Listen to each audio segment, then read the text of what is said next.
क्या हाल चाल है, कैसे हो आप सब? नमस्कार। एक बहुत ही सुंदर सा प्रश्न है। यूट्यूब पे भर भर के इसकी वीडियोस हैं, लेकिन मैं अपना पर्सपेक्टिव रखूंगा कि इसका क्या आंसर हो सकता है, इसका उत्तर क्या हो सकता है, क्योंकि बहुत सारे अटपटे उत्तर हैं। और ये बहुत ही सिंपल सा क्वेश्चन है, क्या है, साधु कैसे बने, नागा साधु कैसे बने? भैया, आईएएस बनना होता है तो समझ में आता है, पीसीएस बनना होता है तो समझ में आता है, कोई सिविल सर्विसेज की जॉब करनी होती है तो उसके लिए कुछ करना है, कुछ बनना है तो समझ में आता है। साधु बनना है, बनना है, ये कहां से उठ रहा है ये प्रश्न? ये बनना ही गलत बात है। साधु बना थोड़ी ना जाता है। साधु तो हृदय का भाव होता है आपके, सॉरी, हृदय का भाव होता है आपके। साधु के लिए कोई प्रिपरेशन नहीं करनी पड़ती है, कोई परीक्षा नहीं देनी पड़ती है। साधु हृदय का भाव है। जब जीवन में वैराग्य उठता है, जब जीवन में अनासक्ति पैदा हो जाती है, जब जीवन के प्रति कटुता पैदा हो जाती है, जीवन की औकात दिख जाती है, जीवन में सब होने के बाद भी लगता है कुछ नहीं पाया। मैंने अच्छे अच्छे लोगों को देखा है, जीवन में सब है लेकिन जीवन से परेशान है, नींद नहीं आ रही है, रात रात भर पार्टियां कर रहे हैं, शराब पी रहे हैं। समझ रहे हो?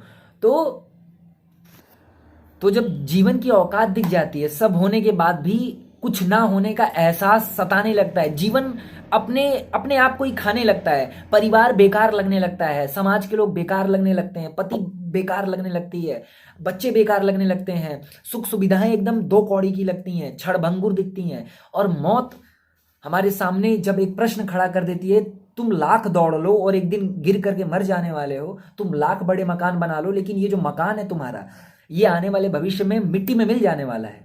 तो जिस पद के पीछे, जिस प्रतिष्ठा के पीछे तुम भाग रहे हो, पद प्रतिष्ठा एक दिन मूल्यहीन हो जाएगी। तुम्हारे मरते के साथ ही, तुम्हारे मृत्यु के साथ ही ये सारी चीजें तुम्हारे तुम्हारे साथ ही गिर जाएंगी। तुम नहीं रहोगे और उसके बाद ये चीजें भी नहीं रहेंगी। हमें लगता है ना कि हम अपने बच्चों के लिए, अपने बीबी के लिए, अपने परिवार के लिए सब करके मरने वाले हैं, सब करके हम यहां से अलविदा लेंगे।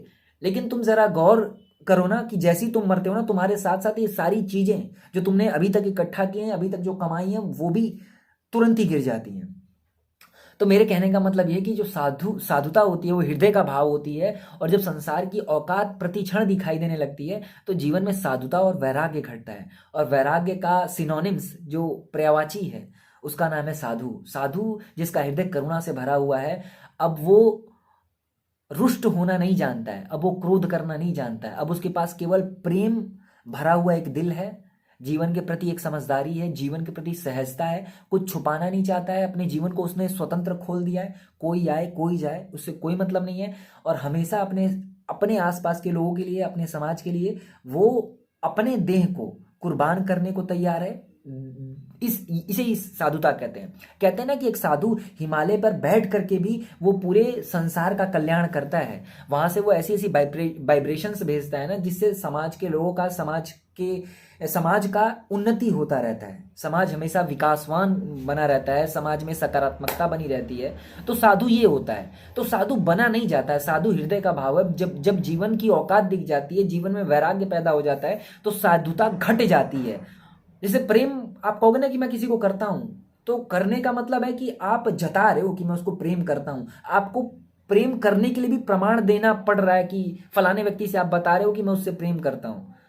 लेकिन जब आपके भीतर एक्चुअली में प्रेम है और आप सही में उस सामने वाले व्यक्ति से प्रेम करते हो, तो उसे बताने की बिल्कुल आवश्यकता नहीं है। वो सहज में समझ जाएगा, वो आपकी हरकतों से, वो आपके पूरे बॉडी लैंग्वेज से समझ जाएगा कि फलाना व्यक्ति मेरे को बहुत चाहता है, बहुत प्रेम करता है। तो साधु हो गया या फिर नागा साधु हो गया। मैं तो कहूँगा नागा साधु जो होते हैं उनमें थोड़ी बहुत परीक्षाएं होती हैं। परीक्षाएं ये होती हैं कि ये देखा जाता है कि वो लोग जिस रास्ते पर निकले हैं, निर्वस्त्र रहना चाहते हैं, जो मिले वो खाना चाहते हैं, जिस भी वातावरण में मिले उसमें रहना चाहते हैं, तो उसकी योग्यता तय की जाती है कि कहीं आप परेशान होकर के साधु बनने तो नहीं जा रहे हैं, कहीं आप परेशान, संसार से परेशान हो गए, बीवी बच्चों से परेशान हो गए, तो इसलिए तो आप साधु नहीं बनना चाहते हैं। वाकई आपके हृदय में वैराग्य उठा है कि नहीं उठा है, उसको निश्चित करने के लिए, उसको जानने के लिए जो ये जितने भी अखाड़े बनाए गए हैं उनमें परीक्षाएं होती हैं, ताकि ये पता चल सके कि आप एक्चुअली में ब्रह्मचर्य का पालन करते हैं,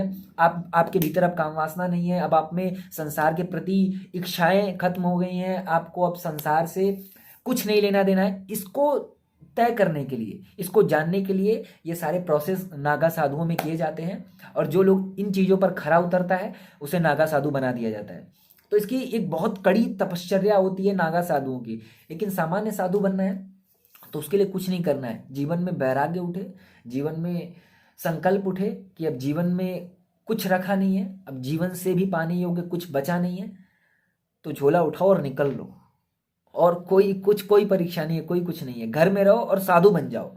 सब है और सबके प्रति अनासक्ति का भाव, बस हम जी रहे हैं, जो मिल रहा है वो खा रहे हैं, जो मिल रहा है वो पी रहे हैं, और बस जी रहे हैं, जागते हुए जी रहे हैं, भजन कर रहे हैं, दिन भर सकारात्मक सोच रहे हैं। जो आसपास हमारे लोग इकट्ठा हुए हैं, जो हमारे घर में लोग आते हैं, उनको हम कुछ ज्ञानवान चीजें बांट रहे हैं, दूसरों का कल्याण करना चाहते हैं। यही साधु की परिभाषा है, यही साधु की डिक्शनरी में यही सारे शब्द होते हैं, और कुछ नहीं होता है। तो साधु की बहुत बड़ी बड़ी परिभाषा नहीं है, जो मैं समझ पाया हूँ तो वो मैंने आपके सामने बात रखी है। आई होप कि आपने इसे समझा होगा और आपने समझने की कोशिश की होगी कि मैं कहना क्या चाहता था। ठीक है, तो ठीक है, जय श्री राम, जय श्री राधे।